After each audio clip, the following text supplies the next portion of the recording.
कि भारत की न्याय पद्धति का नाश हो जाएगा तो भारतीय समाज टूट जाएगा। ऐसे ही मैकॉले एक बात और कहता था।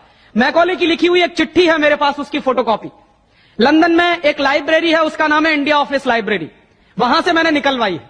इंडिया ऑफिस लाइब्रेरी में से ऐसे कुछ 50,000 से ज्यादा डॉक्यूमेंट्स मैं निकाल के लाया और वहां के कई लोगों की मदद से हमने वो निकलवाए हैं। तो उनमें एक चिट्ठी है मैकॉले की, वो उसके अपने पिताजी को उसने लिखी है।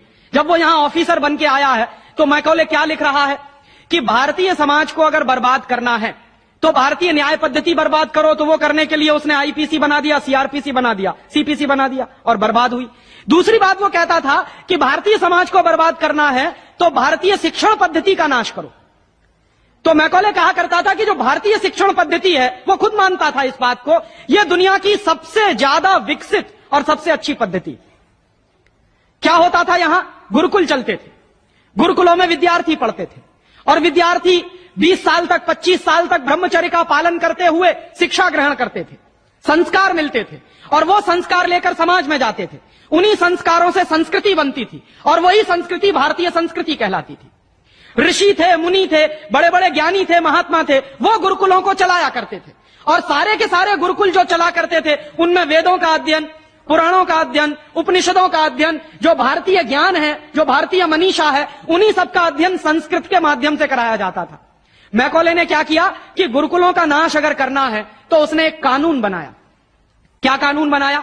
संस्कृत में जितने विद्यालय इस देश में चलते थे, हिंदुस्तान में अंग्रेजों के जमाने में, उन सबको उसने इल्लीगल घोषित किया, गैर कानूनी। और उसने प्रतिबंध लगा दिया कि संस्कृत भाषा के माध्यम से कोई भी गुरुकुल चलेगा उसको अंग्रेजी सरकार मान्यता नहीं देगी। तो मान्यता किसको देगी? अंग्रेजी के माध्यम से जो कॉन्वेंट स्कूल चलेंगे उनको अंग्रेजी सरकार मान्यता देगी। और उसके लिए बाकायदा उसने कानून बनाया। उस कानून का नाम है इंडियन एजुकेशन एक्ट। और यह इंडियन एजुकेशन एक्ट लागू हुआ 1858 में, आज से लगभग 140 साल पहले। तो 140 साल पहले जो कानून लागू हुआ था अंग्रेजों के जमाने में, वही कानून आज भी चल रहा है। उस कानून के आधार पर मैकॉले ने क्या किया? संस्कृत के माध्यम से चलने वाले गुरुकुलों को बर्बाद कर दिया, कानून बना के उनको बंद करा दिया। जो उनमें अध्यापक होते थे, गुरु होते थे, उनको मार पीट कर अंग्रेजी सरकार जेल में बंद करती थी। जो विद्यार्थी अध्ययन के लिए जाते थे उनको रोक दिया जाता था, उनका अध्ययन ना होने पाए उसके लिए समस्याएं खड़ी की जाती थी। और दूसरी तरफ कॉन्वेंट स्कूल चालू कर दिए और उसमें अंग्रेजी के माध्यम से शिक्षण देना शुरू किया। एक दिन उसने अपने बाप को चिट्ठी लिखी और इस चिट्ठी में उसने ये लिखा कि मैंने हिंदुस्तान में एक ऐसी शिक्षण पद्धति पैदा कर दी है जिसमें अगर हिंदुस्तानी विद्यार्थी पढ़ेंगे तो पढ़कर निकलने के बाद वो शरीर से हिंदुस्तानी होंगे, दिमाग से सब अंग्रेज हो जाएंगे। वो देख रहे हैं, अभी देख रहे हैं। तो शरीर से हिंदुस्तानी और दिमाग से अंग्रेज। तो मैकॉले दूसरी बात लिख रहा है उस चिट्ठी में कि जब वो शरीर से हिंदुस्तानी और दिमाग से अंग्रेज हो जाएंगे तो अंग्रेजों के हिसाब से सारे काम करेंगे।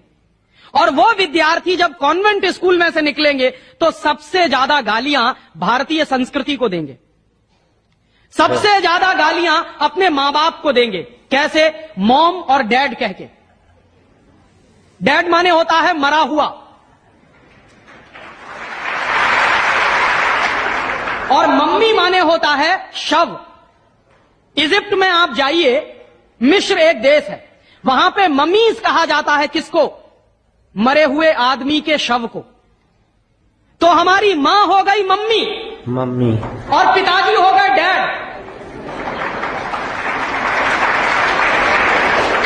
आया कहां से ये? मैकॉले ने डाल दिया हमारे दिमाग में। और मैं ये कहता हूं कि मैकॉले तो मर गया, उसका बाप भी मर गया, सब मर गए, भगवान उनकी आत्मा को शांति दे, लेकिन उसकी जो आत्मा है वो हम सब में प्रवेश कर गई है।